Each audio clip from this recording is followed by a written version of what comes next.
બાળ મિત્રો, આજે આપણે જંગલનો રાજા એટલે કે સિંહ અને જંગલમાં રહેતું એક બુદ્ધિશાળી સસલુંની વાર્તા જોવાના છે. એ વાર્તામાંથી આપણે શું શીખવું જોઈએ એ આપણે વાર્તાના અંતમાં જોઈશું. તો ચાલો જોઈએ. સસલું અને સિંહ. એક જંગલ હતું. એ જંગલમાં ઘણા બધા પ્રાણી પક્ષીઓ રહેતા હતા. જેમાં એક જંગલનો રાજા સિંહ પણ એક મોટી ગુફામાં રહેતો હતો. એ સિંહથી જંગલના બધા પ્રાણીઓ ડરતા હતા. સિંહને આવતો જોઈ જંગલના બધા પ્રાણીઓ ભાગી જતા. છતાં પણ સિંહ દોડી દોડીને કોઈ પણ પ્રાણીનો શિકાર કરીને ખાઈ જતો. આવી રીતે સિંહ તો રોજે રોજ કેટલાય પ્રાણીઓને મારીને ખાઈ જતો હતો. તેથી જંગલમાં પ્રાણીઓની સંખ્યા ઓછી થવા લાગી. તેથી તેની ચિંતા એક શિયાળને થવા લાગી અને એ વિચારવા લાગ્યું કે આવી રીતે જો જંગલના પ્રાણીઓ સિંહનો શિકાર બનતા રહેશે તો એક દિવસ આખું જંગલ ખાલી થઈ જશે. તેથી શિયાળે તો જંગલના બધા પ્રાણીઓને એક જગ્યાએ બોલાવ્યા. બધા પ્રાણીઓ ત્યાં પહોંચી જાય છે અને પછી શિયાળ બધા પ્રાણીઓને કહે છે, મારા વાલા જંગલના પ્રાણી મિત્રો, આપણે બધા સિંહથી ડરી ડરીને રહીએ છીએ. એ રોજે રોજ મન ફાવે એનો શિકાર કરીને ખાઈ જાય છે અને એના હુમલાથી રોજે રોજ ઘણા બધા પ્રાણીઓ મરી જાય છે. તેથી આપણે એનો કોઈ ઉપાય શોધવો જોઈએ. એ બધા પ્રાણીઓમાંથી ભાલું આગળ આવે છે અને કહે છે, શિયાળભાઈ, તમારી પાસે એનો કોઈ ઉપાય હોય તો તમે જ કહો. ત્યારે શિયાળ કહે, મને એવું લાગે છે કે આપણે સિંહને ભોજન માટે એની ગુફામાં રોજ એક પ્રાણી મોકલવું જોઈએ, જેથી રોજ વધારે પ્રાણીઓનો શિકાર ના થાય અને રોજ સિંહનો ડર પણ ના રહે અને આપણા જંગલમાં પ્રાણીઓની વસ્તી ઓછી પણ ના થાય. બધા પ્રાણીઓ શિયાળની વાતથી સંમત થયા અને બધા પ્રાણીઓએ રોજ એક પ્રાણીને સિંહના ભોજન માટે મોકલવાનું નક્કી કર્યું. અને પછી બધા પ્રાણીઓએ નક્કી કરેલી આ વાતને કહેવા માટે શિયાળ સિંહ પાસે ગુફામાં જાય છે અને સિંહને કહે છે, વનરાજ, વનરાજ, અમે બધા પ્રાણીઓએ નક્કી કર્યું છે કે અમે જાતે જ રોજ એક પ્રાણી આપના ભોજન સમયે આપના ભોજન માટે મોકલીશું. તેથી તમારે શિકાર શોધવા જવું પડે નહીં. સિંહે કહ્યું, વાહ શિયાળ વાહ, ખૂબ જ સરસ તમારો વિચાર, ખૂબ જ સરસ છે. તો આવતીકાલથી રોજ મારી ગુફામાં ભોજન માટે મારા ભોજન સમયે એક એક પ્રાણી મોકલજો અને જો નહીં મોકલશો તો હું તમને બધાને મારી નાખીશ. અને પછી સિંહ પ્રાણ પાડે છે. શિયાળ બોલ્યું, અરે વનરાજ, તમે ગુસ્સે ના થાઓ. તમે એની ચિંતા ના કરો. અમે જરૂર તમારા ભોજનના સમયે એક પ્રાણી મોકલીશું. આમ કહી શિયાળ જંગલમાં ચાલ્યો જાય છે. બધા પ્રાણીઓના નક્કી કર્યા મુજબ રોજ એક પ્રાણીને સિંહના ભોજન માટે મોકલવામાં આવતું.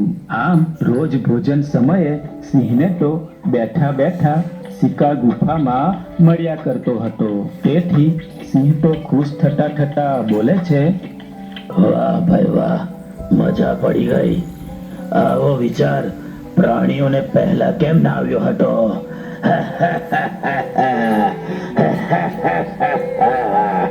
સમય જતા એક દિવસ એક ચતુર સસલુનો વારો આવ્યો. સસલુએ એક સરસ મજાની યુક્તિ વિચારી રાખી હતી અને સસલું તો ધીમી ધીમી ચાલે સિંહની ગુફા તરફ નીકળી પડે છે. અને સસલું જાણી જોઈને સિંહના ભોજન સમય કરતા સિંહની ગુફામાં મોડું પહોંચ્યું.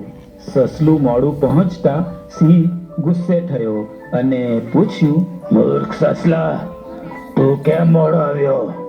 મારા ભોજનના સમયની તને ખબર નથી? મને ક્યારની ભૂખ લાગી છે. નિરાશ થઈ સસલું બોલ્યું, વનરાજ, મને માફ કરશો. મને રસ્તામાં એક મોટા સિંહે રોકી રાખ્યો હતો, તેથી મને આવવામાં મોડું થઈ ગયું. સસલું પોતાની યુક્તિ મુજબ બોલ્યું, મહારાજ, તે મોટા સિંહે તમારા માટે મને ખૂબ અપશબ્દો કહ્યા. આ સાંભળી સિંહ વધુ ગુસ્સે થયો અને ગુસ્સામાં ગર્જના કરવા લાગ્યો. ગુસ્સામાં સિંહ બોલ્યો, કોણ છે મૂર્ખ સિંહ?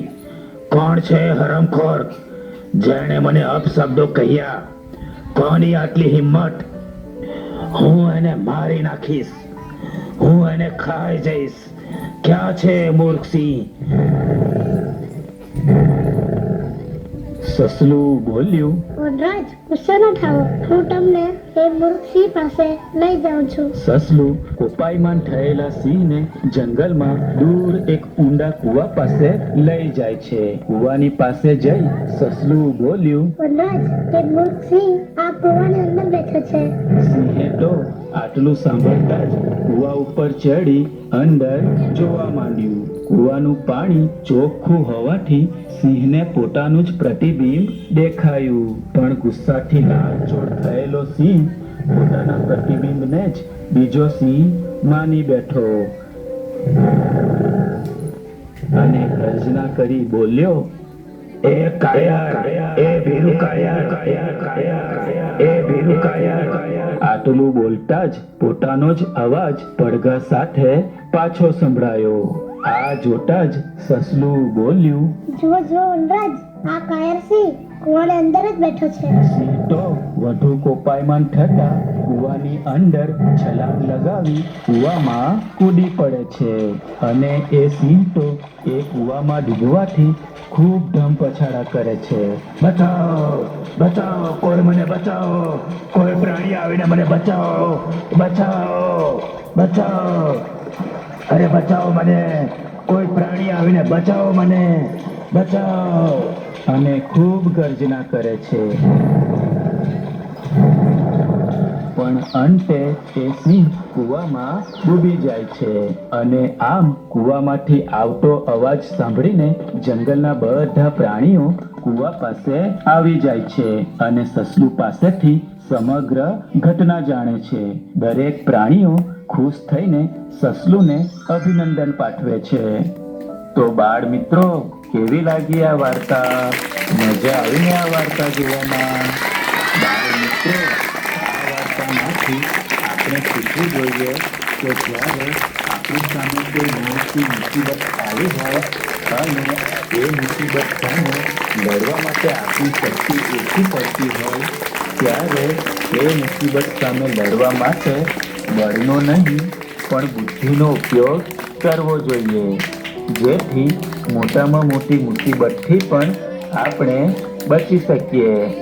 આપણે વાર્તામાં જોયું કે સિંહના શિકારથી બચવા માટે સસલાએ બુદ્ધિનો ઉપયોગ કરીને સસલું સિંહને તેના જેવા બીજા સિંહની વાટ કરી સિંહને કૂવા પાસે લઈ જાય છે અને સિંહ સસલુંની ચાલાકી ના સમજી શક્યું અને કૂવામાં પોતાના જ પ્રતિબિંબને બીજો સિંહ સમજી તેને મારવા કૂવામાં કૂદી પડે છે અને આમ સિંહનો અંત આવે છે. તેથી બાળ મિત્રો, મોટામાં મોટી મુસીબતથી બચવા બળનો નહીં પણ સસલુંની જેમ બુદ્ધિનો ઉપયોગ કરવો જોઈએ. બરાબર? તો આવજો બાળ મિત્રો, ફરી મળીશું એક નવી વાર્તા સાથે. આવજો. સબસ્ક્રાઇબ કરો આપણી